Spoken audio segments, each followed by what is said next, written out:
All right, well, good morning. Turn to Luke chapter 19 this morning as we continue our look at the study of the life of Christ. We're going to be spending most of our time in the book of Luke today. We will look at some of the other accounts where we need to, but most of what I want to talk about today comes from Luke chapter 19 and 20 and 21.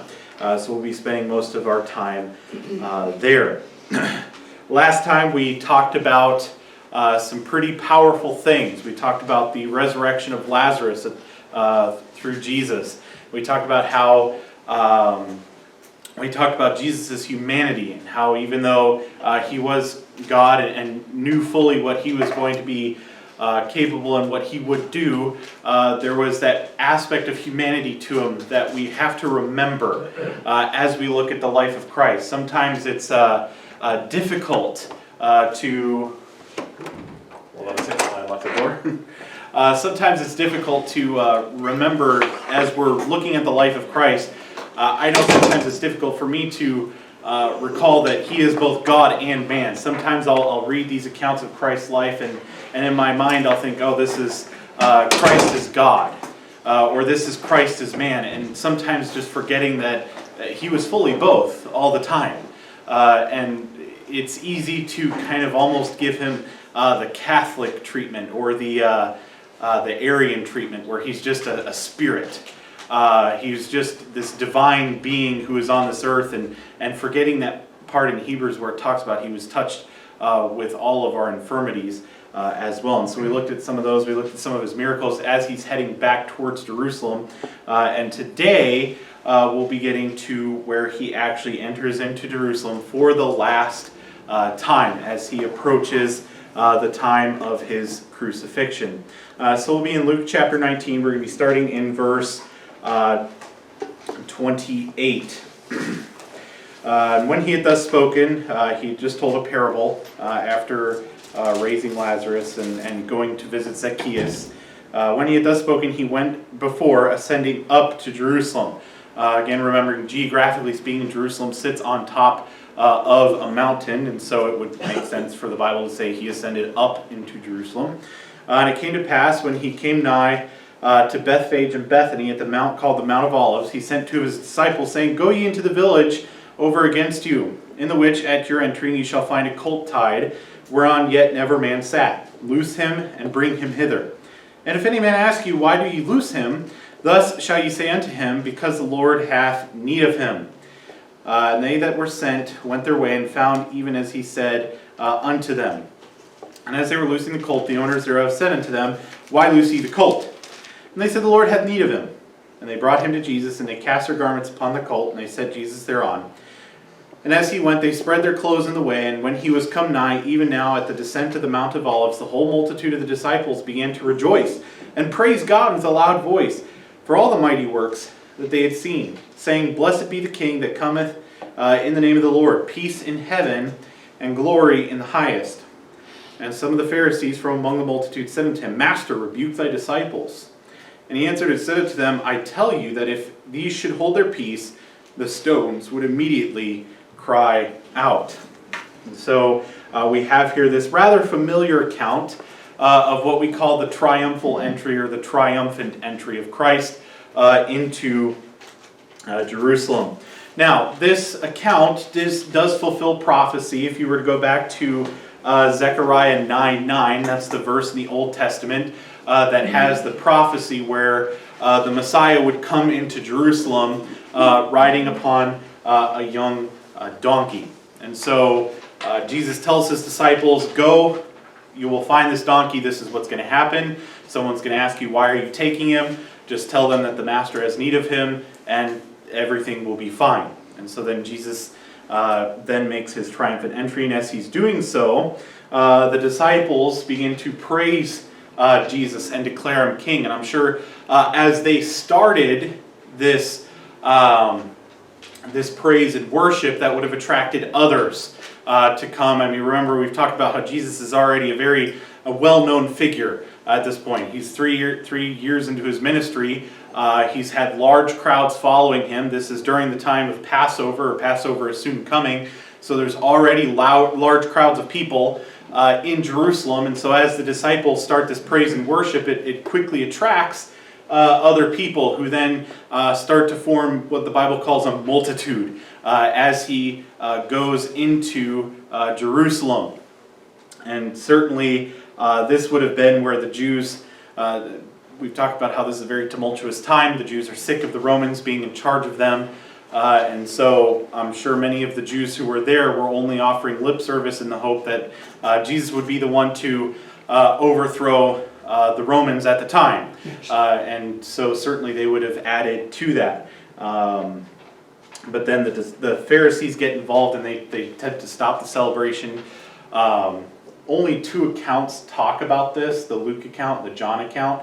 And you'll notice that the Luke account doesn't talk about the palm branches being laid in the road, as we sometimes associate with this time, with Palm Sunday and things like that. So each account has little bits of different detail to it. I certainly always encourage you to go back and check through the different accounts, see the different details that are added, remembering that a difference of details does not mean a contradiction in Scripture. It just simply means when you've got multiple people writing about the same event, they're all going to pick out different details that stood out to them. Luke clearly didn't think that the palm branches were much of a detail to talk about, but certainly that the Pharisees trying to stop them was something of import to talk about. And I find it interesting that Jesus says, "I tell you that if these should hold their peace, the stones would immediately cry out." And that puts me into mind of the fact that sometimes there are a lot of different theologies and philosophies try to reconcile man's free will with God's overarching plan. And I think this helps us come to a little bit of that understanding where we realize that, yes, man has free will, but that's never going to stop God's plan. Right. If God wants man to do something, but man doesn't do it, God will have something else do it, whether it be the very stones themselves, or someone else, or some other nation. I mean, think of the time where, I think back to the golden calf incident where God told Moses, "Separate you from the people, I will destroy them, and I'll start a new nation with you."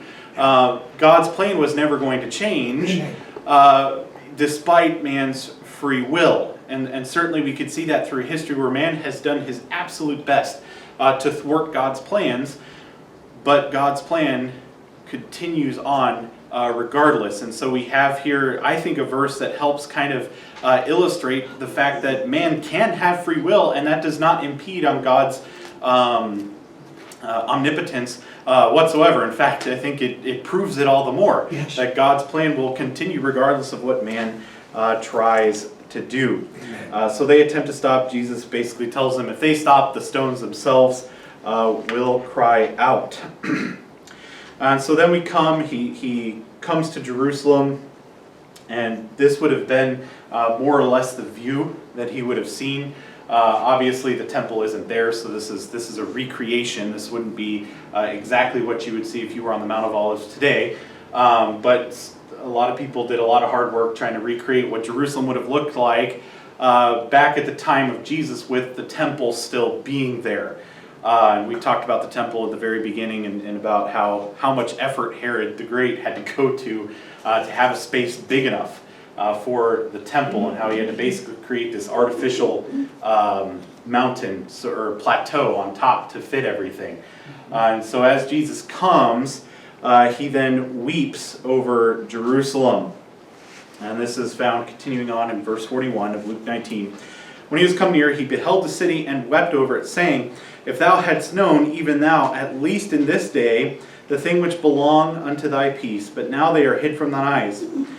For the day shall come upon thee, that thine enemies shall cast a trench around thee, and compass thee round about, and keep thee in on every side, and shall lay thee even with the ground, and thy children within thee, and they shall not leave thee one stone upon another, because thou knewest not the time of thy visitation."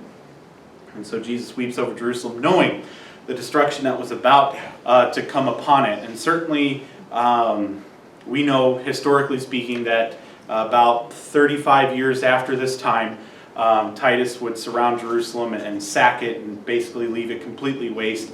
And from that time onward, the Jews would be in exile for the next, 1,870 years, until the Balfour Declaration and the Jews returning to their homeland. And what I think here is interesting is that very last part where Jesus describes why Jerusalem would be destroyed.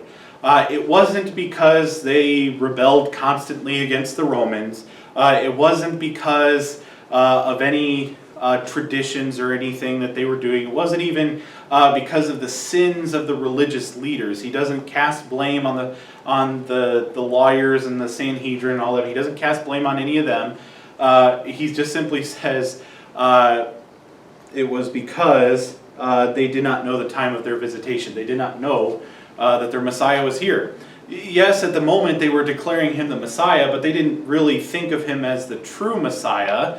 Understand that the term Messiah to the Jewish mind got used for several people. Their idea of the Messiah wasn't just the Son of God who would come and save all men from their sin. It was anyone who would save the Jewish people. If I recall correctly, Cyrus the Great even got the tag Messiah. He was one of the few Gentiles who actually, if I recall, historically speaking, got the title Messiah because he allowed the Jews to return to their homeland after the Persian exile. And so, yes, they were calling him Messiah, but it wasn't the same. It's almost like how we sometimes refer to a noble person as a lord, or call them lord, but we don't mean lord as in God. We just refer that to that as a title for them. Yes. And the same is true of the term Messiah here and King.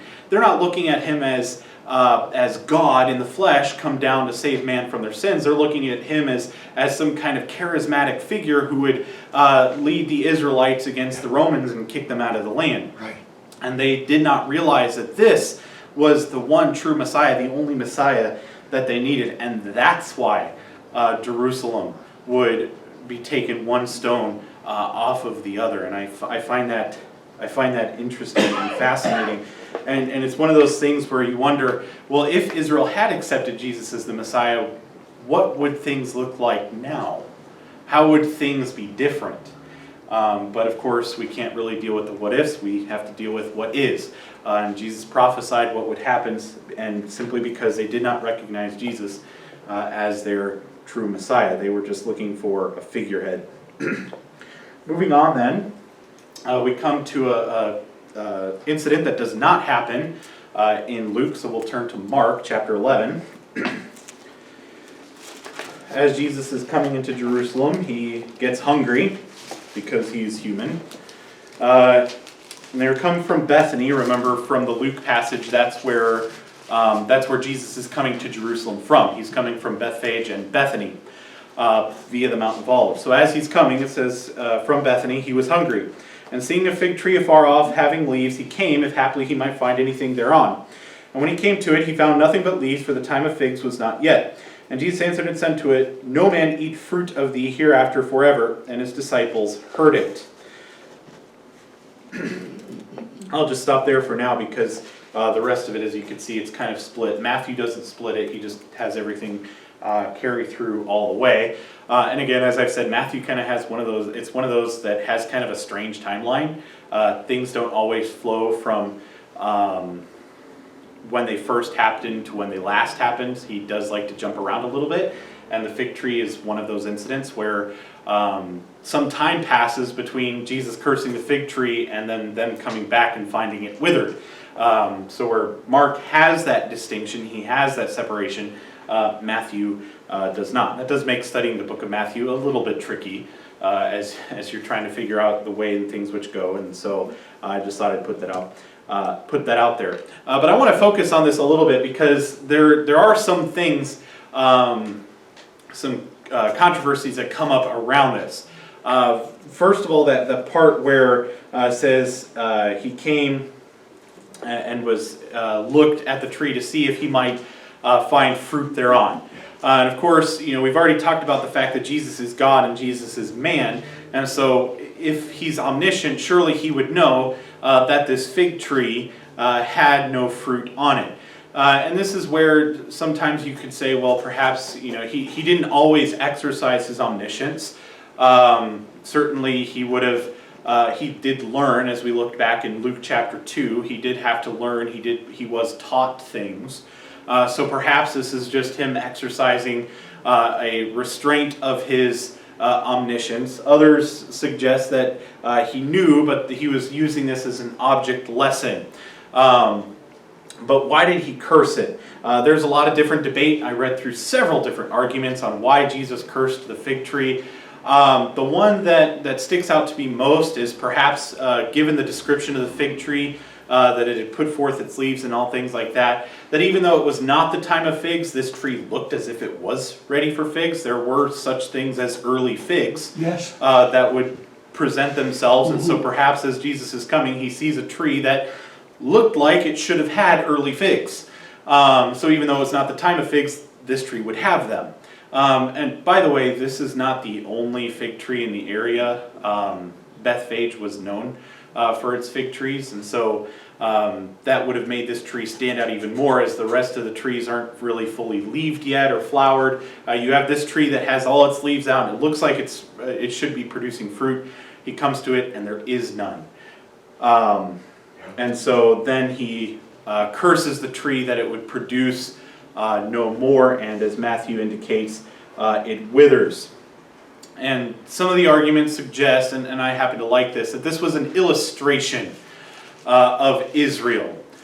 Israel had the Messiah there first. They should have known, they should have been bearing fruit. They had known God's law for millennia.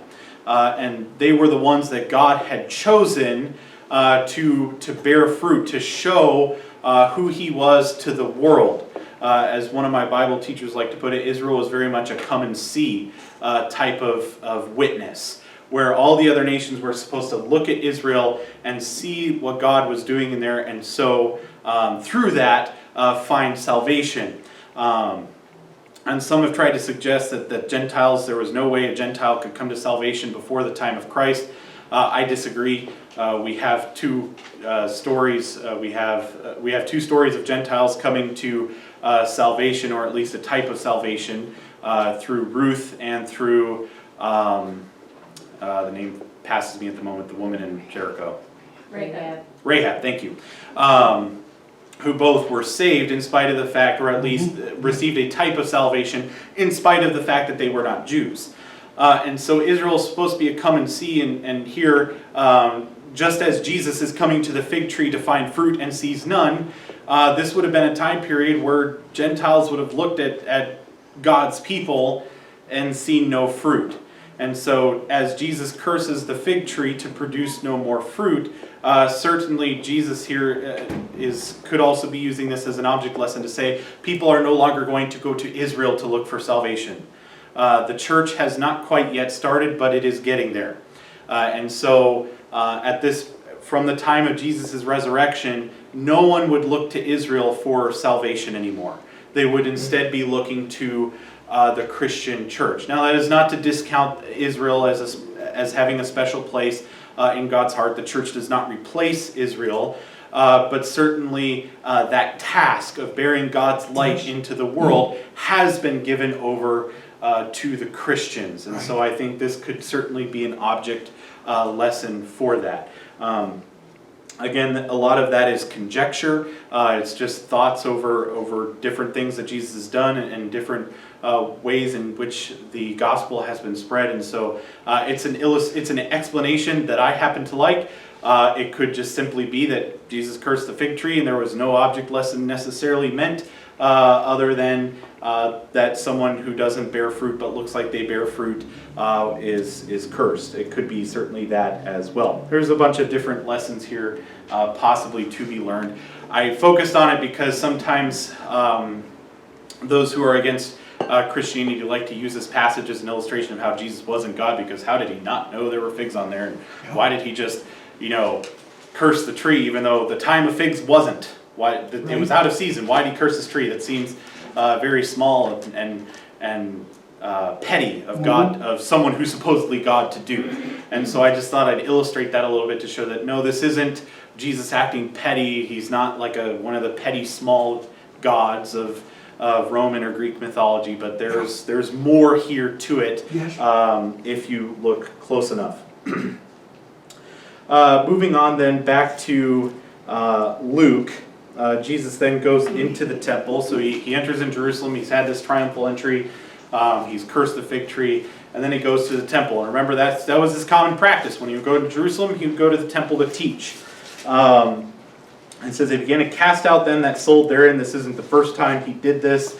We saw the passage earlier where the first time when he started his ministry, in the first year of his ministry, he went to Jerusalem and cleansed the temple. And so here in the last time he goes into Jerusalem for the Passover, he cleanses the temple. Remembering again that these people were here basically extorting money out of all of the pilgrims that were coming in for the Passover. Most of the Jewish people tried to be in Jerusalem for the Passover, and the temple did not accept Roman coins for any of their services. They accepted a special temple coin. And so I'm sure during the Passover, the price of exchange would be marked way up. Those of us who've been in foreign countries can attest to the fact that around certain times it seems like the dollar isn't worth as much as it should be. And as the economies move back and forth, and certainly you go into some areas that are known as tourist traps, and you find something there that's worth, they're charging like $10 for it, and if you weren't in the tourist trap, or if you were there in the off season, they'd be charging $5 for it. And so certainly that would have been going on here as you have this large influx of people. It would have been the money changers' biggest time of the year. It's almost like Christmas for them, where people start marking things up so they can make a bigger profit and have a larger profit margin. And so Jesus goes. He is disgusted with what they're doing. He says, "It is written, my house is the house of prayer, but you have made it a den of thieves," and disgusted what they're doing. And this, I included here the two passages from the Old Testament that Jesus is quoting. I'll just read them here for sake of time. Isaiah 56:7 says, "Even them will I bring to my holy mountain and make them joyful in my house of prayer. Their burnt offerings and their sacrifices shall be accepted upon mine altar, for mine house shall be called an house of prayer for all people." So that's the first part of what Jesus says, where he says, "It is written, my house is a house of prayer." But then in Jeremiah 7, verse 11, he quotes this. Jesus is quoting this verse: "Is this house, which is called by my name, become a den of robbers in your eyes? Behold, even I have seen it, saith the Lord." Now, it's not necessarily here that prophecy is being fulfilled. We have two different verses here, certainly from two different prophets. But it just again goes to show that Scripture can be used for can have multiple uses beyond even just its initial use. If we had time, we'd take a look at context. Unfortunately, we don't have that kind of time. But that is what Jesus is quoting here when he says, "It is written," as he's casting the money changers out. Verse 47, "And he taught daily in the temple." So here he is on his last week of ministry, and he continues to teach the people in spite of the fact that his time is coming to a close. We then come to Luke chapter 20, and we see here that Jesus' authority is being challenged yet again. It's been challenged before. Here the Pharisees start to ramp it up. Remember what we saw last week. After Lazarus was raised from the dead, the Pharisees go into full panic mode. Again, recall that I said that we do judge the Pharisees, and certainly rightly so. Jesus did plenty of judging of them as well. But we also have to remember that sometimes we are guilty of the very same thing, where someone does something that is right and good, but because it doesn't fit within our norms of what we believe worship or religiosity or Christianese or whatever it might be, whatever you want to call it, might be, we tend to reject them or distance ourselves from them because, they're breaking what we would consider to be a religious social norm, and we don't want anything to do with them lest something bad happen to us. And so I found myself guilty of the same thing, perhaps talking to someone who is a Christian, and they talk about certain things that they do, and I'm thinking to myself, well, that's not the way I do it. I don't want anything to do with that. But yet there's nothing biblically wrong with what they're doing. It's just it doesn't make me comfortable. And the Pharisees were uncomfortable because, well, as Caiaphas put it, if he gets declared Messiah, the Romans might come in and destroy everything, which was prophetic because they would, but not because of Jesus, but because of a different Messiah who would come in and start a rebellion against Rome. But nonetheless, the Pharisees have started to ramp up their attacks against Jesus because they're afraid of what the Romans are going to do because of what the people's response to Jesus. And so in Luke chapter 20, verses 1 through 8, Jesus traps them first.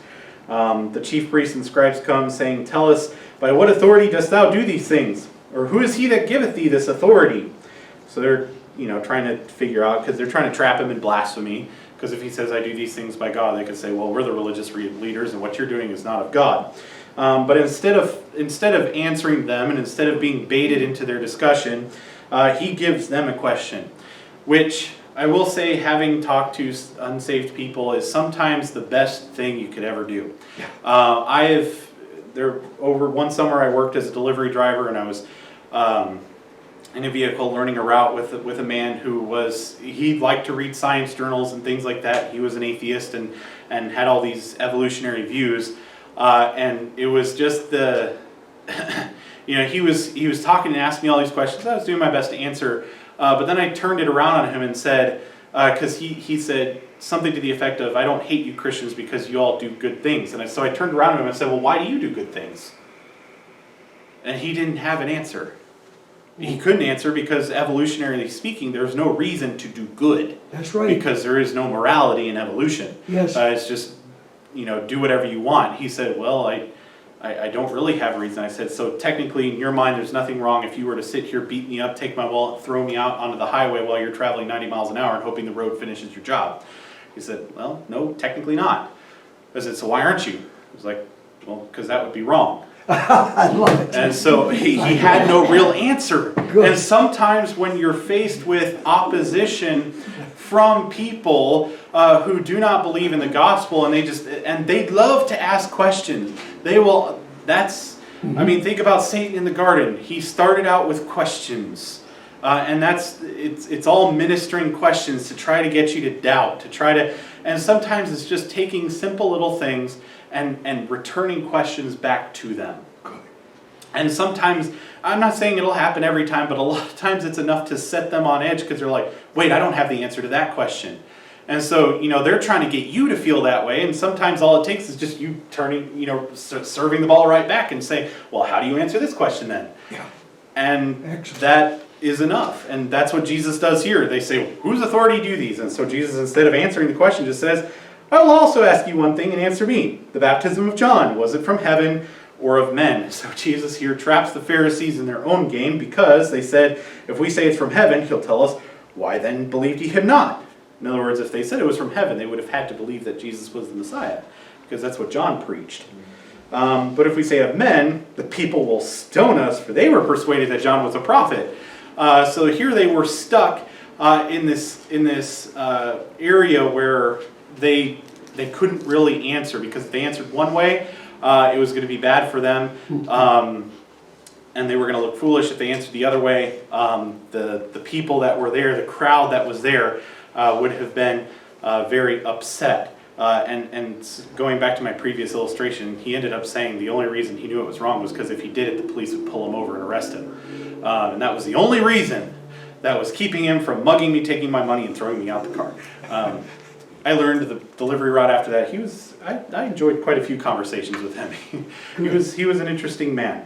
I don't know if he ever, once I left, I don't know if he ever sought Christ any further, but certainly he was one of those that once I showed him that I could hold my own, he ended up respecting me the more for it and was more willing to engage on a more personal level.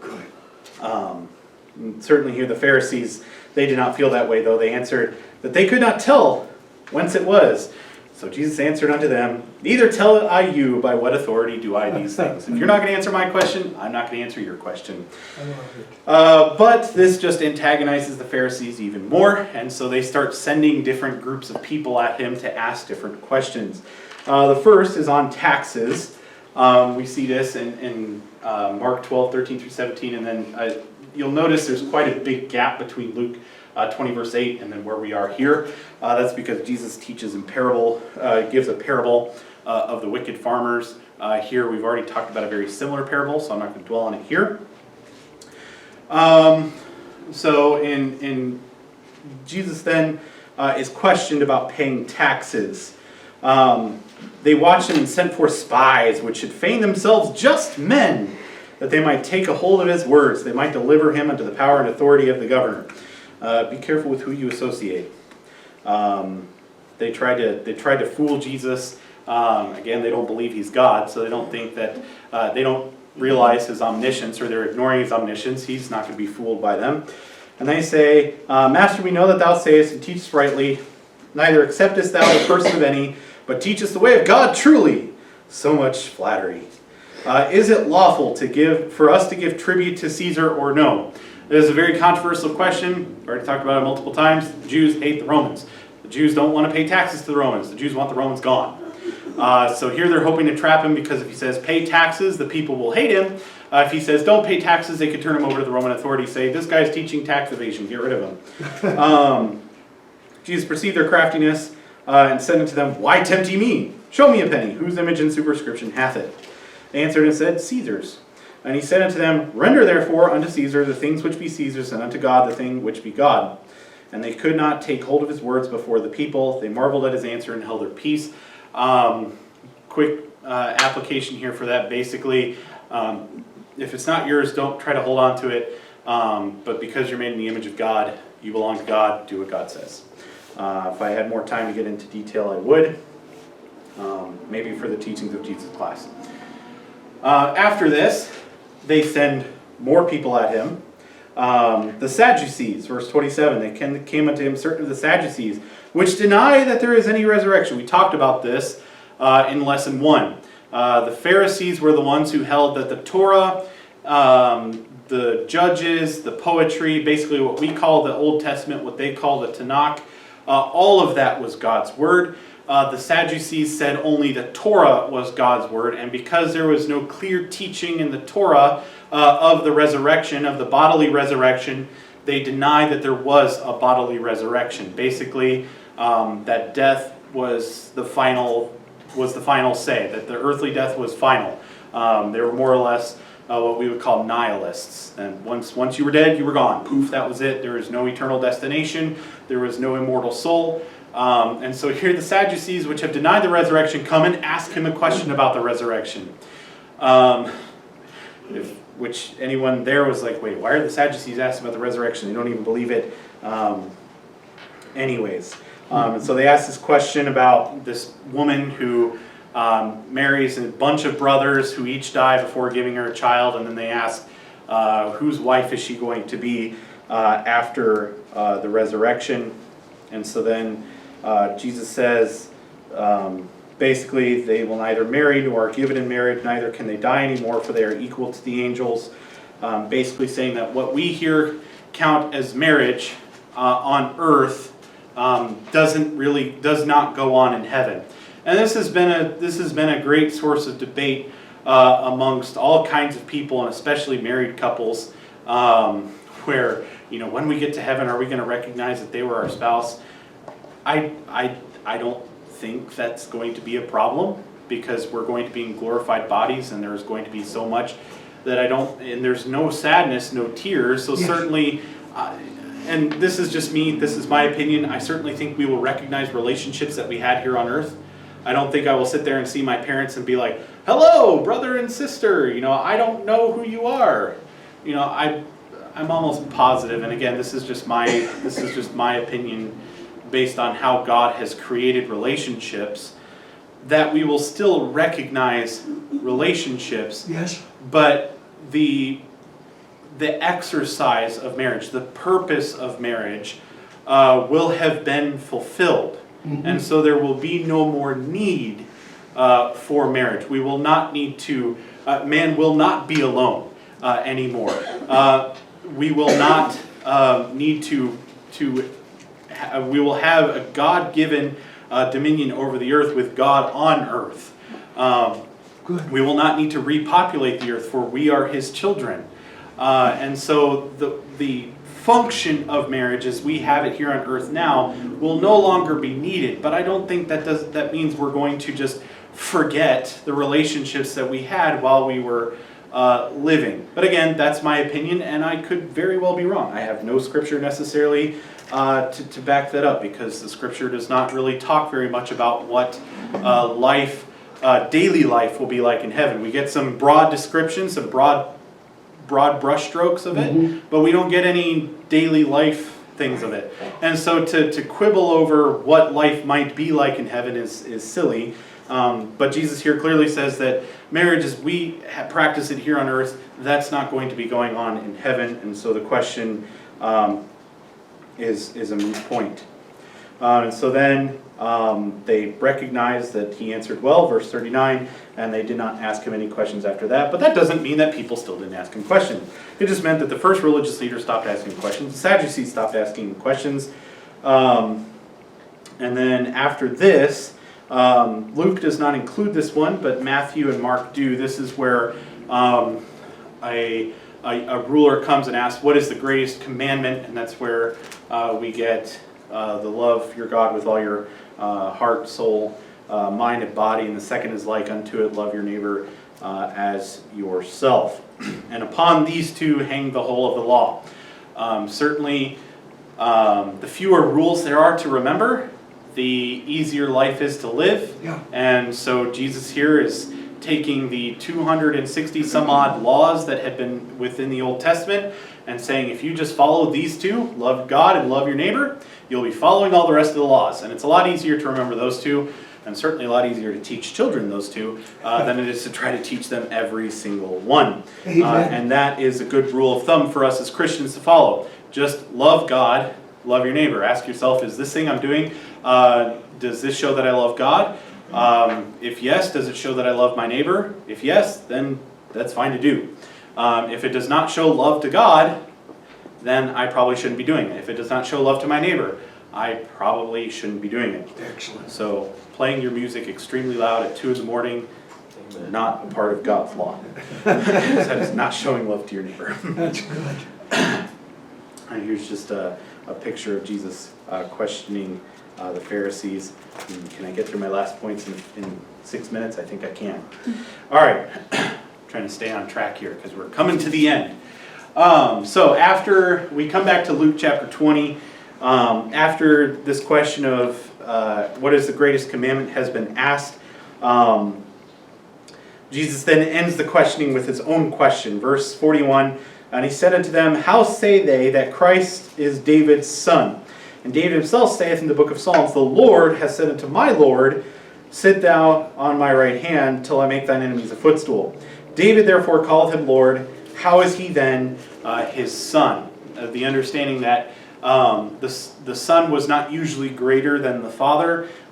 They would be equals if it was the eldest son. So Jesus here is asking, how can the Christ be the son of David and yet be God? He was basically trying to get them to answer in their own understanding that the Christ was right there in front of them as a son of David. But no one answers. And so this basically ends the questioning. And so then Jesus goes on to teach, and specifically teach against the religious leaders. Matthew dedicates a lot of time to this. This is where the 7 woes against the Pharisees are found. The other 2 passages do not dedicate as much time to it. In interest of time, basically Luke 20, 45 through 47. In the audience of the people, he said unto his disciples, beware of the scribes which desire to walk in long robes and love greetings in the market and the highest seats in the synagogues and the chief rooms at feasts, which devour widows' houses, and for a show make long prayers. The same shall receive greater damnation. And this is, again, we've talked about this before, and I just want to remind us that while certainly it is very easy to look at politicians and lawyers and big corporations as being greedy and taking what they can from the little people, and we love to rant and rail against them, sometimes we need to stop and take a look at religious leaders and ask ourselves, are these people doing the same thing? Certainly, it's also easy to look to the Catholic Church and to the emergent church, the health and wealth prosperity gospel churches, and say, oh yes, those people are doing the same thing. But sometimes we also need to take into account that it may be possible that leaders within our own circles may be doing the same exact thing. Yes. You know, taking. I remember someone was telling me of a book they read about I won't say any names or anything, but about a certain very well-known Baptist religious figure, and it was his biography. And they were talking about how they were reading it. The name of God was not mentioned once throughout the entire thing, but the entire book was just about this Baptist leader's great accomplishments, and about the only reference to God was how many souls this person had led to God, as almost as if it was his own efforts that had led to such fruit. And someone did the calculations with the area that he was in and said if that was true, then literally every single person in the area where he was would have been saved, if what this book was saying was true. And this was a well-known and respected Baptist leader at the time. And so we have to understand that, you know, it's easy to look outside ourselves and say, oh yes, they do these things. But sometimes we need to take a look within our own circles and say, is this happening? I would say here at our church that is not happening whatsoever. Or at least I'm sure, that's not to say that it probably isn't a struggle, because the pride is a great thing to struggle against. Yes. But certainly I think our leadership has done very good in fighting off that pride. And then the last lesson that Jesus teaches or demonstrates here is the poor widow who gives all that she has. Luke 21. He looked up and saw the rich men casting their gifts into the treasury, and he saw also a certain poor widow casting in thither 2 mites. And he said, of a truth I say unto you, this poor widow hath cast in more than they all. For all these have of their abundance cast into the offering, but she of her penury hath cast in all the living that she had. I don't think Jesus here is condemning the rich for not giving everything. I'm sure socialists would love to come to this and say, see, Jesus here is advocating a redistribution of all wealth. I don't think that's the object lesson Jesus here is trying to teach. Just that this poor woman was giving more, even though it looked like less. She was giving far more than these rich were. Not that the rich shouldn't have been giving, or that Jesus was requiring that they gave everything. But where the others would have looked at the rich and said, wow, look at how much they gave, Jesus was more impressed with this poor widow woman. Certainly give what you can. But you know, if the little kid wants to toss his 2 quarters into the offering plate, God bless him for doing so. That's probably all the money he has, and he wants to give it to Jesus, and that child ought to be commended for giving. Or, you know, to put someone who's like a widow, who gives, you know, much of her money away in a will, perhaps, to the church, instead of giving it to her family. And again, Jesus teaches a lesson about wills and things like that in another section that we passed over because it's more of a teaching thing. Certainly make sure your family is looked after. But if someone wishes to give what they have to the church or to others, certainly they should not be condemned for doing so. And so here Jesus commends the widow for giving all of what she had to the temple. All right, well, that's where we're going to end this week. We will start next week. We will look at the Last Supper. And so here's a picture of what the 2 mites perhaps looked like back during the day. So we'll look at the Last Supper and the plot leading up to Jesus' arrest next week. So I hope to see you all next week. Thanks for your attention. God bless.